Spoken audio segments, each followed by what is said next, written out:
Namanda, Namanda, Namanda, Namanda, Namanda.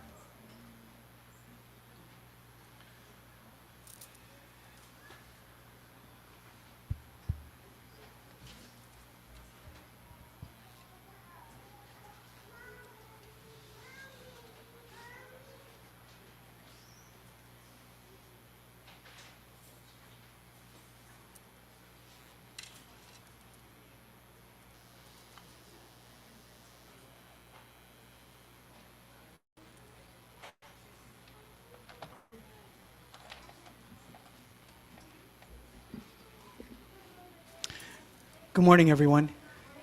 Good morning. Welcome to the Buddhist Church of Oakland 2024 Kangi-e, or Gathering of Joy, Obon service. My name is Robert Noguchi, and I'll be your chairperson this morning.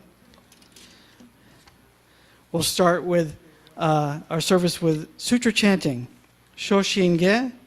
It's on page 15 in the small service book, or if you'd like to see a translation, page 33 in the larger purple service book.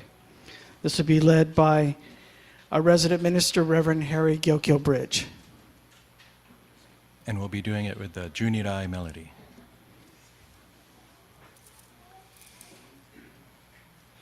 Namanda, Namanda, Namanda, Namanda.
女子子入会一味摂取信仰上昇後意の水波無明暗都内心臓死運無上不真実信心天医療に幸福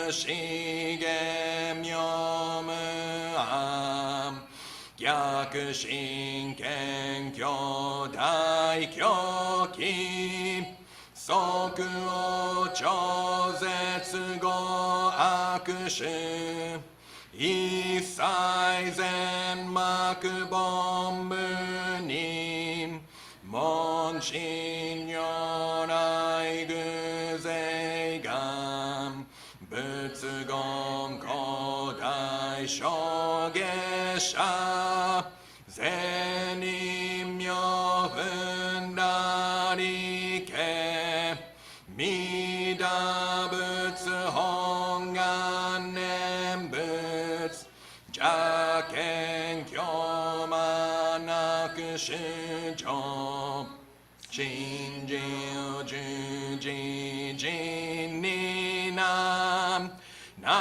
中死難昔インド最天使論言中華自治域史こそ県内諸公摂所意妙如来本税要き釈迦如来両合戦一種五妙難天竺龍樹大自主当世質の財波有無権先絶大乗無情報小官議事小安楽賢治難行六六信行異行四上楽北年弥陀仏本願次年即時入筆上唯の上昇如来語大悲偶税音天神菩薩増論説奇妙無下公如来永主たら見真実公選の頂戴誓願こういう本願力へこ移動群上昇一心気入独大崩壊いつ逆入大へ収集徳思念へ造世界即所本如精進有本の人間人図入所寺恩寺をけ恩師道南如天使上公覧消防殺来三蔵ルシ十上教凡上世白法天神菩薩論中下報道因果見性願おげんねこゆたり少女心入信心惑前本無信心没生じ生じ即涅槃一心無量光明道小宇宙回復権同社継承道難所有意明浄土活入万全自力変言宗円満特語感染症三不三神慶音言増末法滅道因一生増悪地偶税死安如外称名化全道独名部所以公愛上三女逆悪公明明語権因年介入本願大智慧行者生じ今後心狂気一年相互用意大と逆三人即所法所至上楽現心教会一大教返帰安女間一切先祖出身反先人法家二度小弁入極重悪に入小物が薬剤非摂取中煩悩証言水不見大無見上昇が本資源空明仏教連民全幕本無人新宗教諸公編集戦弱本願具悪性現内生じ輪年下ケチ義上位昇進即入弱上無意楽一心事二の入愚兄弟自主死と上妻無変極上悪同族自主愚道心有意化心心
Namandam, namandam, namandam, namandam.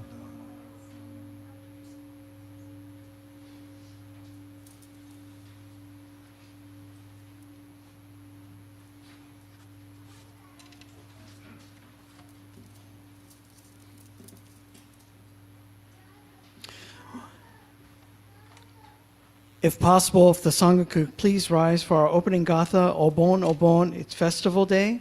It's on page 72 in the small service book, or page, what's that, 186 in the large service book, large purple book, okay.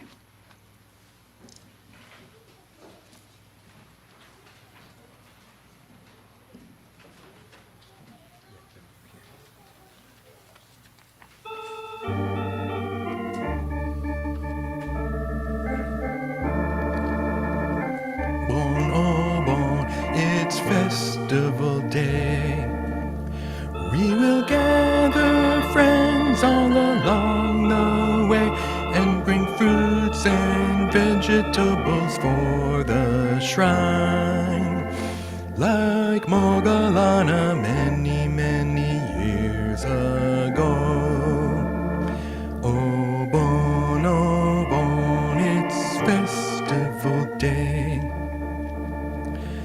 Obon, Obon, it's festival day. All our humble thanks we will bring convey to our dearly loved ones who lived in the past.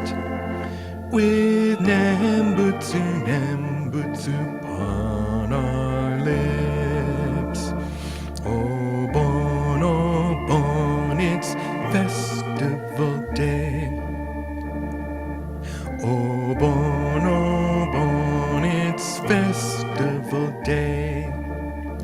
Oh, the streets are lined with our lanterns gay, and the windmills twinkling atop the trees sway to and fro in the breeze. Obon, Obon, it's festival day.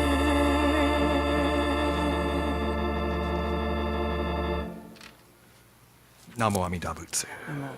Namo Amida Butsu. Namo Amida Butsu. Namo Amida Butsu.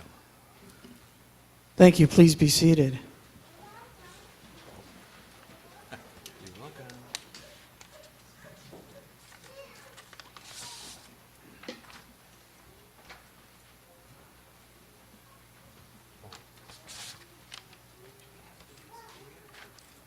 Just call him out and ask him, and ask who's going to come.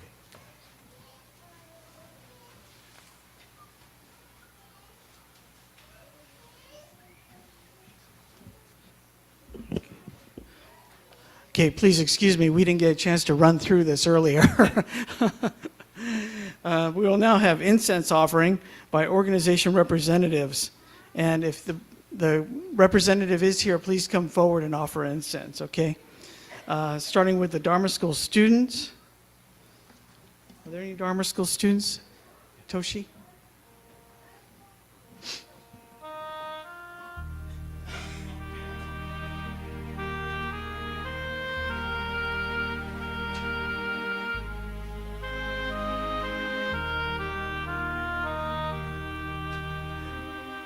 Dharma School teachers,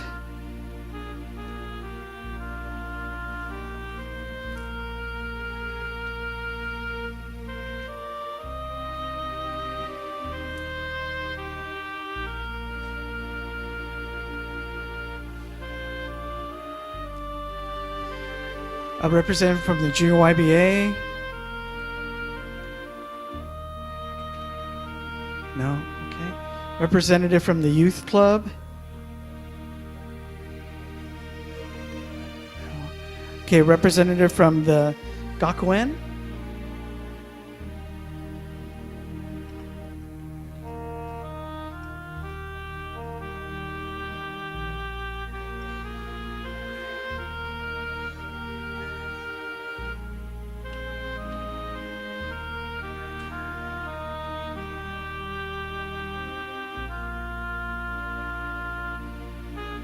Representative from Ashland Hoakai.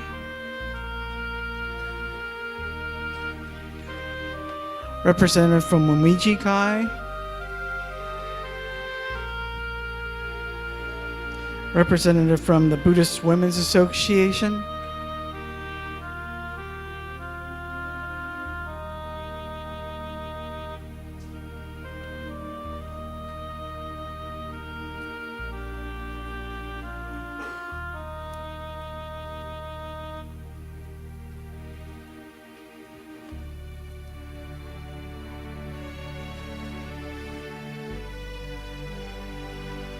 And a representative from the Buddhist Church of Oakland.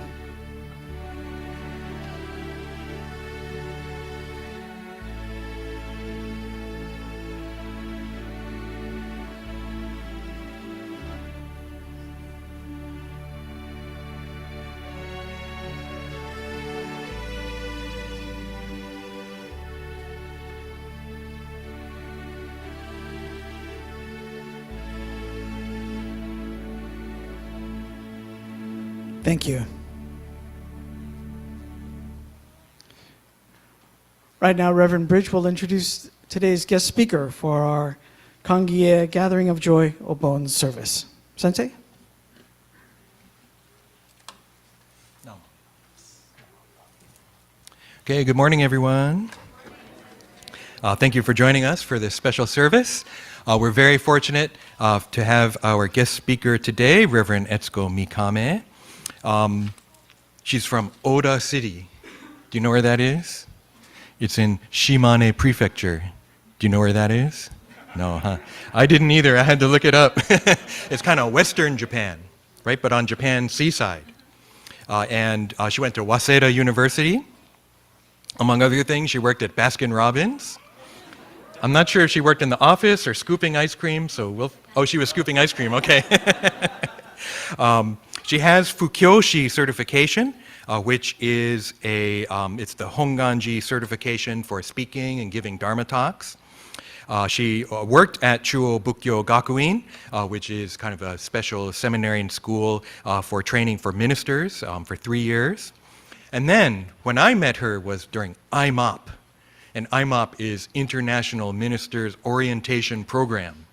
So it's a program when people want to be ministers overseas, they train at the Jodo Shinshu Center. So that's, I think, when we met, and she came here for some instruction.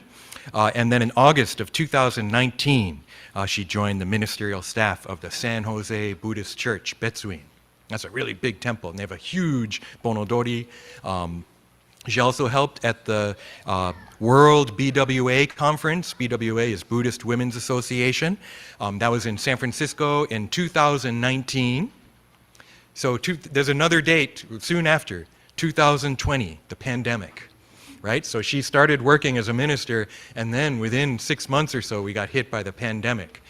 So I know it wasn't easy for anyone, but I think it was probably very difficult to be a minister during that time. But she's also done very well, I think, since then, and we're really excited to have her here. She's also part of another acronym, JSIO, which is maybe good to know, Jodo Shinshu International Office. So we're kind of colleagues and on a BCA level, and also as ministers. We're very fortunate to have her here. I'm so glad we had the chance for her to come speak to us. So let's open our ears and open our hearts as we listen to Dharma talk from Reverend Mikame.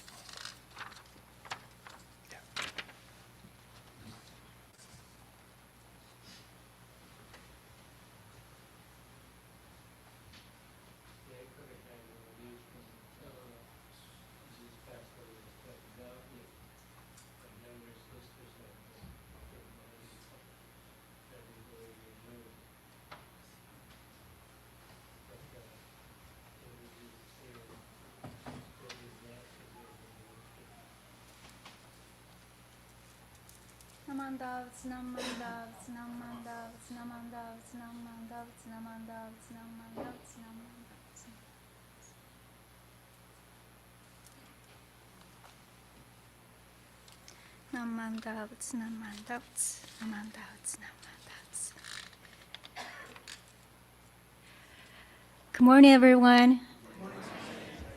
Thank you very much, Reverend Bridge, for the kind introduction. And again, good morning, everyone. How are you doing? You doing okay? I heard that you had the Obon Festival yesterday, and then you attended this morning for the service. Oh my goodness, you guys are so energetic. And then, did you have? You're tired? Yeah, I was like. After the kind of 2 days festivals in San Jose. But did you have a good time with friends and families? And good. Yeah, oh good. And in San Jose, we had the Obon Festival on July 13 and 14. And we all had a wonderful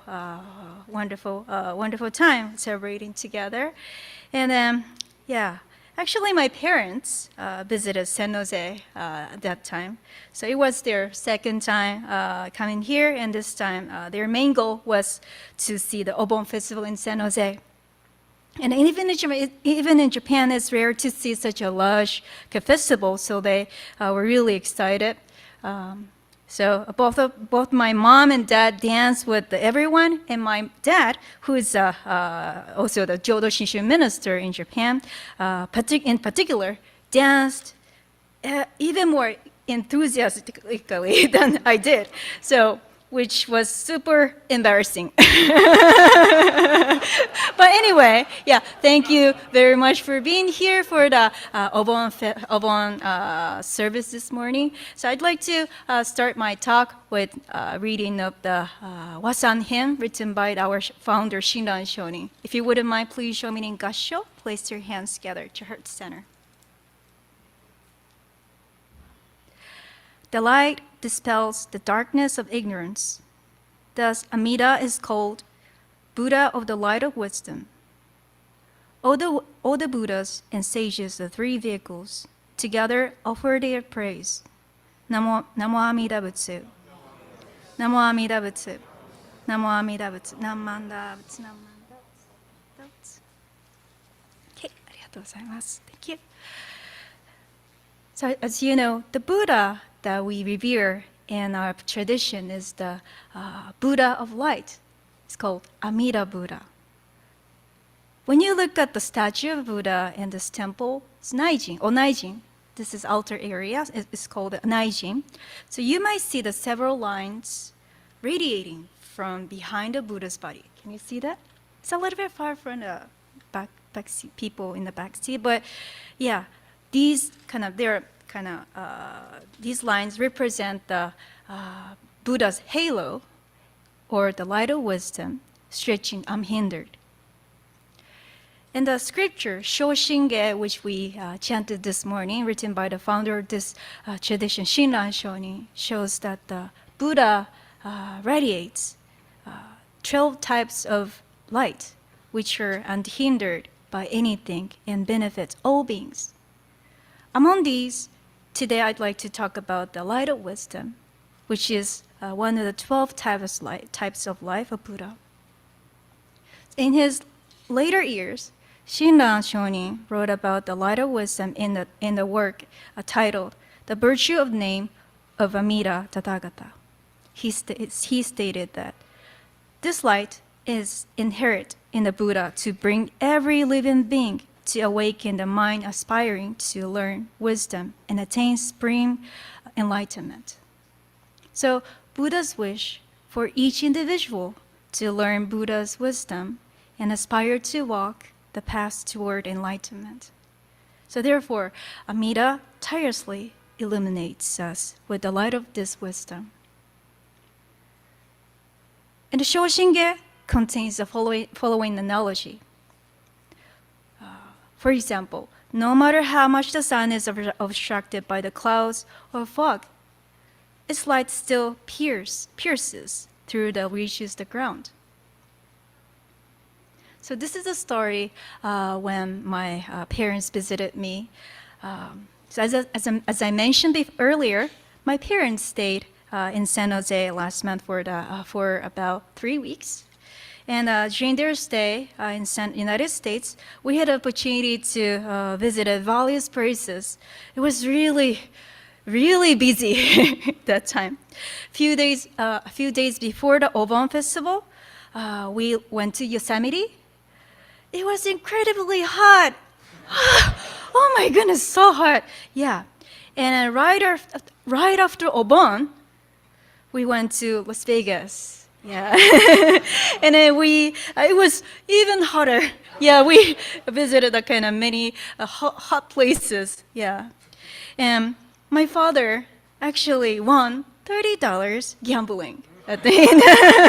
And then with the money, they tried Dr. Fish, which is the type of spa where your feet kind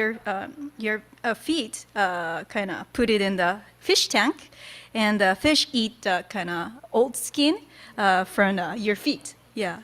And those who have tried it before, maybe you will know how it feels, right? But when my mother put her feet in the tank, she immediately kind of felt ticklish and then screamed, "Oh my goodness, oh, stop," or something like this. Yeah, but overall, I believe they experienced kind of something different. Yeah, and then they couldn't, something kind of many things that they couldn't experience in Japan, Japanese countryside, Shimane, and maybe they had a good time. Yeah. And then before the Obon, and then right after their arrival in San Jose, fortunately, Reverend Kenji Akahoshi and his wife, Karen, took us to Carmel. And then, yeah, it was so beautiful place, right? Have you been there? Yeah. And then, yeah, and then Reverend Akahoshi drove us, and on the way to Carmel, we passed through the Monterey. Yeah. And the Monterey is known for its beautiful ocean and the stunning blue skies, right? So we were so excited, and we were looking forward to seeing the scenery. But unfortunately, that day, it was foggy and gloomy all day. Yeah, we missed the kind of stunning blue skies and beautiful ocean. But even though the weather wasn't great, we enjoyed the charming streets and the atmosphere of the Carmel. Yeah. And while I was gazing now at the cloudy sky through the car window, I realized something. No matter how overcast the sky is, the light still penetrates the clouds and it reaches the ground, illuminating everything below.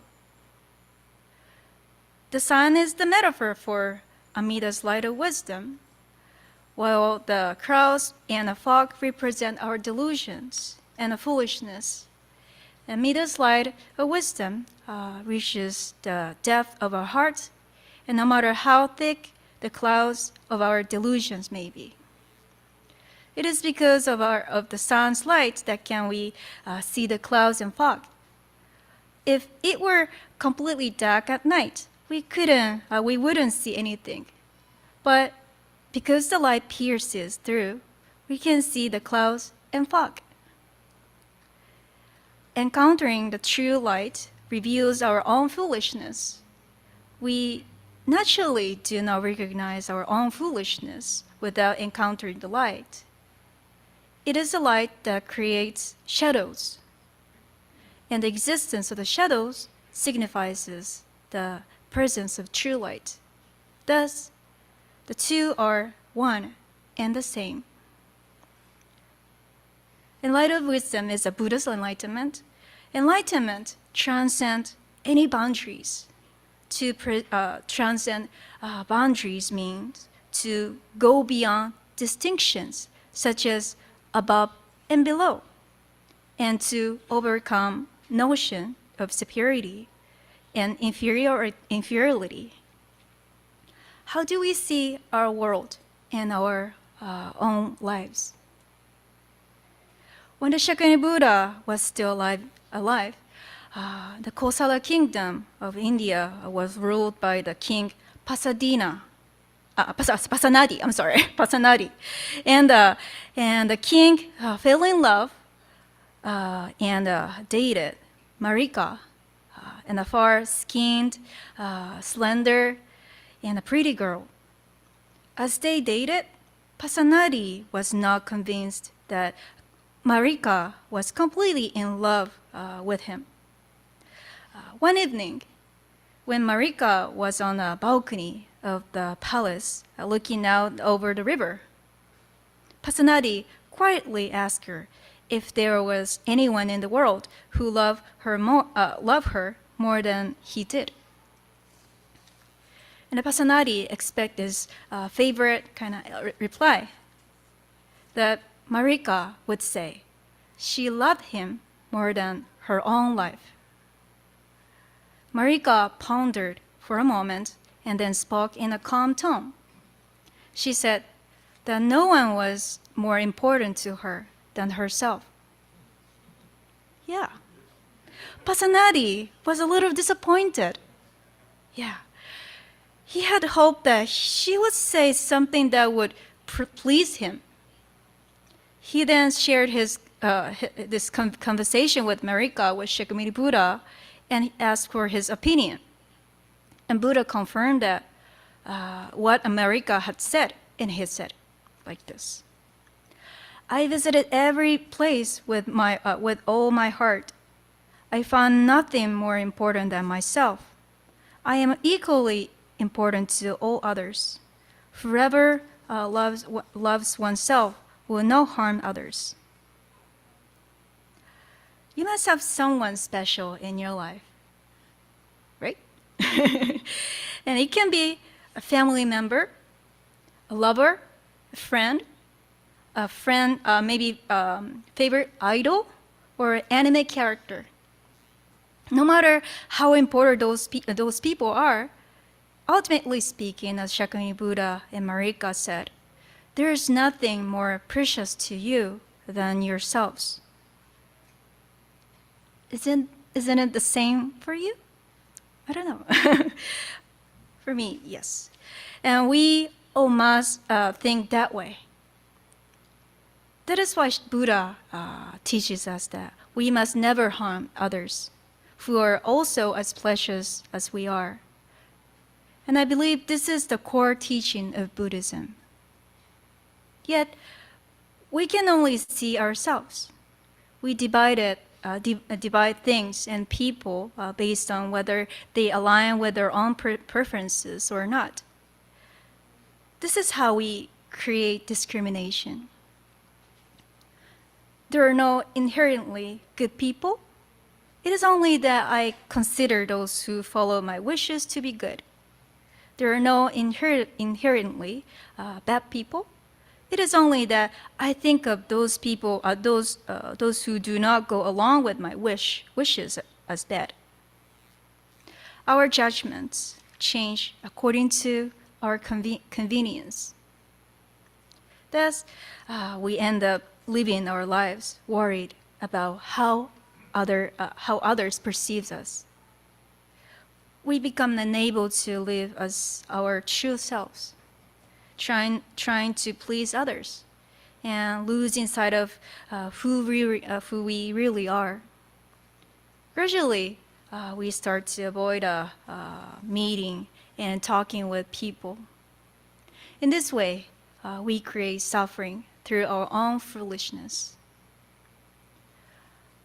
Buddha tells us that every life is equally precious and transcending all differences. We are inherently living in a way that sustains and connects each other, and others are part of me, and I am part of others. According to the larger sutra, so there is a description about the pure realm. Lotus flowers of various jewels fill the land. Each has 100,000 coties of petals with light of numerous colors.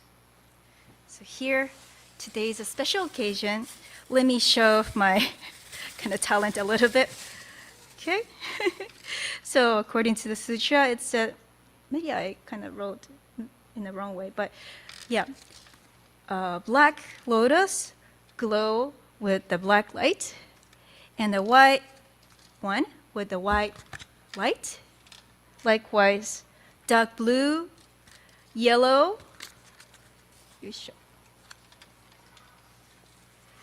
and the red and purple grows with the lights of their respective colors. 1, 2, 3, 4, 5, 6, right? There are 6 colors of the lotus flowers. And then Shinran created the hymn, Wasam, based on this description. Beams of light, 3,600,000 billion in number, shine brilliantly from within each flower. There is no place they do not reach. So according to the sutra, each lotus has 100,000 coties petals. Koti is the unit of number which shows infinity in Buddhism. It is a kind of big flower. Okay, imagine.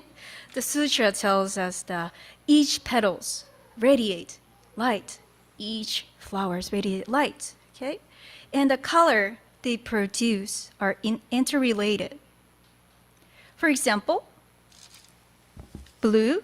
Okay, the blue color, this blue color exists because of the relationship with the other 5 colors. Okay, this means that the yellow color also relies on the interdependence of the other 5 colors.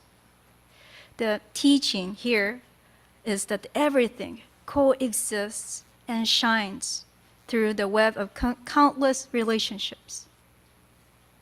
However, because we cannot see this vast network of the connections, we may fail to cherish each life and maybe each encounter we have. The wisdom of Buddha can perceive this infinite web of relationships and therefore can equally value each individual life.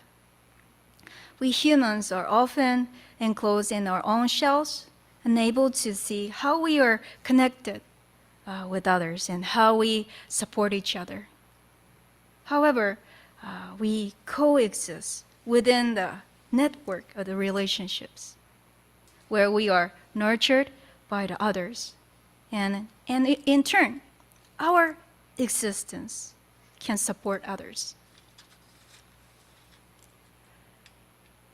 And shortly after I moved to San Jose 5 years ago, I met a Japanese woman called Yuko. And she lived in San Jose for about 3 years due to her husband's job. And during her stay in San Jose, she participated in various temple events. And 2 years ago, she returned to Japan. And generally, I almost never see people from Japan again once they return home. However, last year, while traveling, she happened to visit my family temple in Shimane, Japan.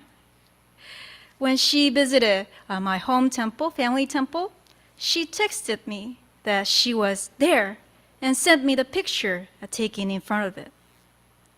My mother is a big fan of Shohei Ohtani, and she made a scarecrow of Shohei Ohtani in front of the temple, the kind of temple, and then she sent me the picture of it.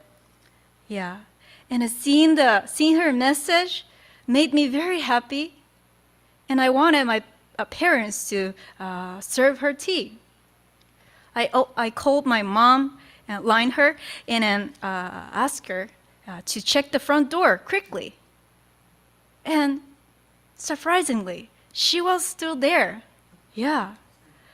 My mother showed Yoko-san through her phone, and then seeing Yoko-san, whom I met in San Jose, together with my mom, made me feel strange in a good way. Yeah. Reflecting on this, I realized that this is how we connect with various people. There might be people who meet for the first time at this temple, but I believe that this meeting is possible because of some form of connection we had before. By cherishing these encounters, we can find joy when we meet again.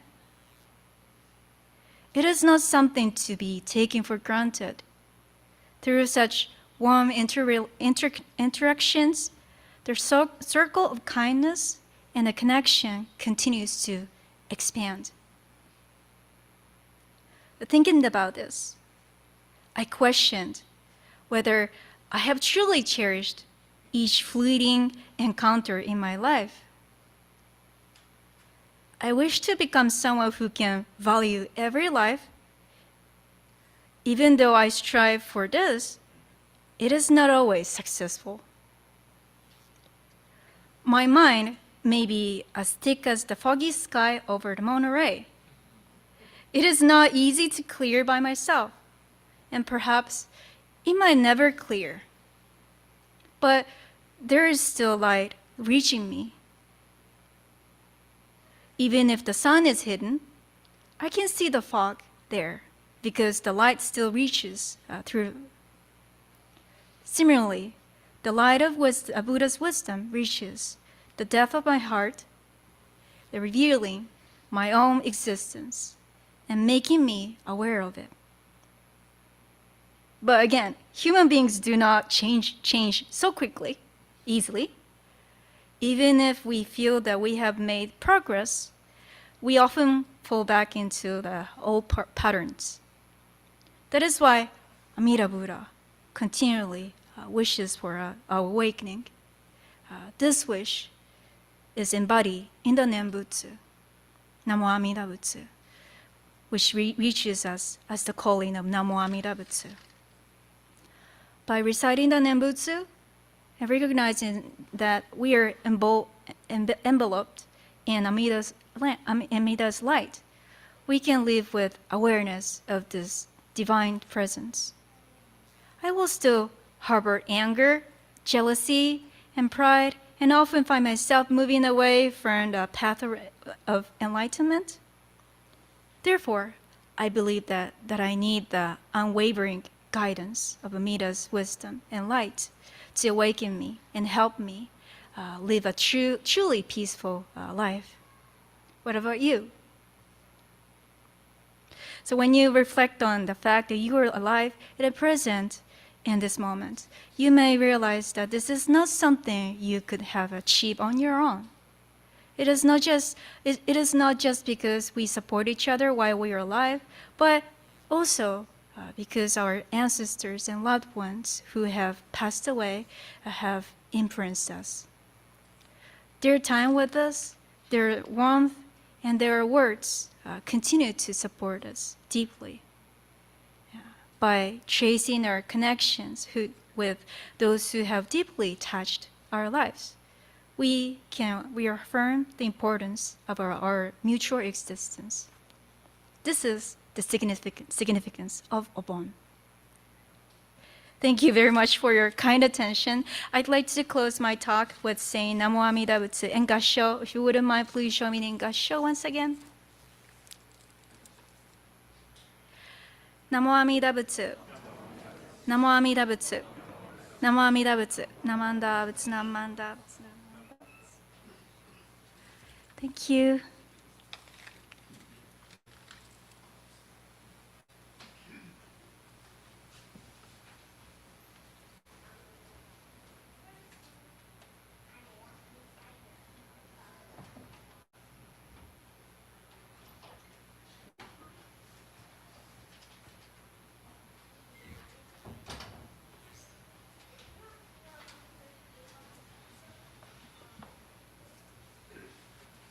Thank you, Mikame Sensei. Oh, she's not back. There she is. Thank you, thank you.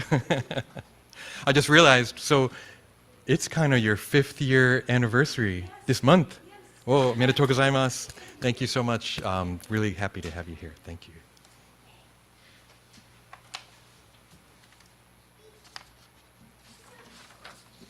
Thank you very much, Sensei, for your wonderful talk. Thank you very much. Well, Sangha, please rise if you're able for our closing Gatha Ondokusan II, which is on page 76 in the small service book, or page 220 in the large service book, and page 221 in the Japanese service book.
Namo Amida Butsu.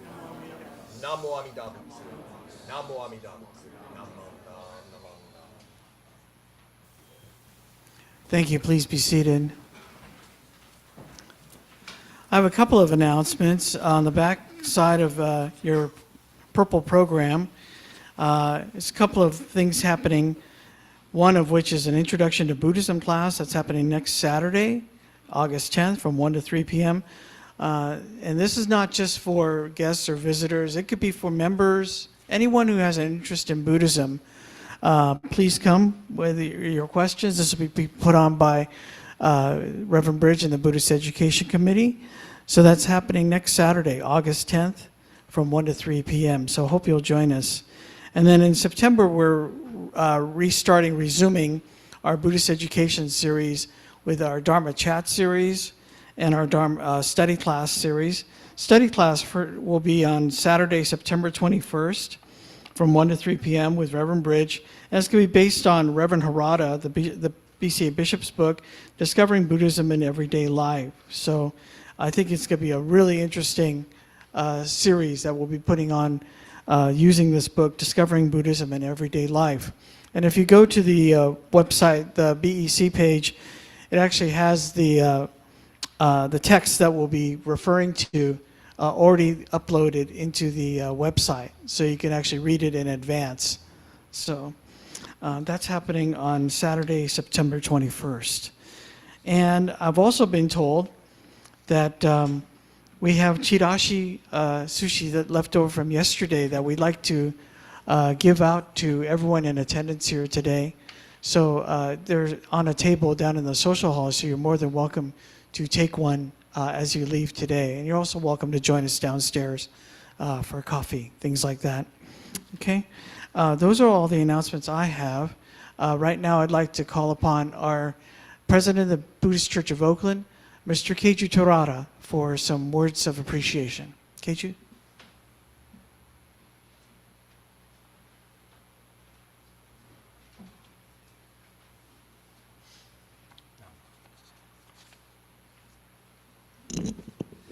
Good morning, everyone. On behalf of the Buddhist Church of Oakland, I'd like to thank Reverend Harry Bridge for officiating today's service, Reverend Michael Endo for co-officiating, and a special thanks to Reverend Mikame for the Dharma talk. And hope that the next time your parents visit, that the weather will be cooperative and just don't go to Vegas during the middle of the summer. Kidding, but go anytime. But also thank you to Robert Noguchi for being our chairperson today, and to Steve Terasaki for being our organist, as always. Thank you.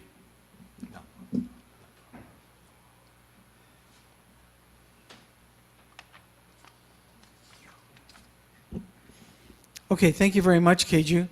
If there's nothing else, I'd like to thank you all for attending this year's Obon Kangi-e Gathering of Joy service for 2024. And we hope you'll join us downstairs for some refreshments and socializing. So, and kind of relaxing after the festival yesterday. So thank you very much. Have a wonderful day.